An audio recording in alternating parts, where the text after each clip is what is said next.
Has a stranger ever changed your entire life with one single action?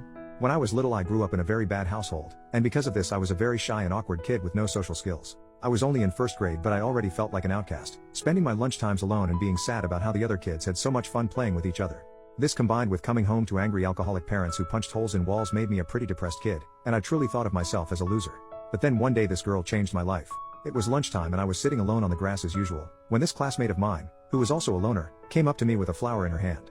The only times in my life people had approached me was to make fun of me or something along those lines, so I was apprehensive at first, but she smiled warmly at me.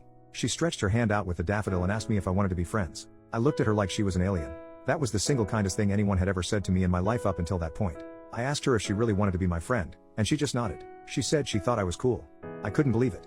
I took the flower off her, and told her to come join me on the grass. We proceeded to bond by talking about how cool the clouds looked, and from that day on we became best friends. I brought the daffodil home with me and proudly showed it off, saying a girl gave it to me,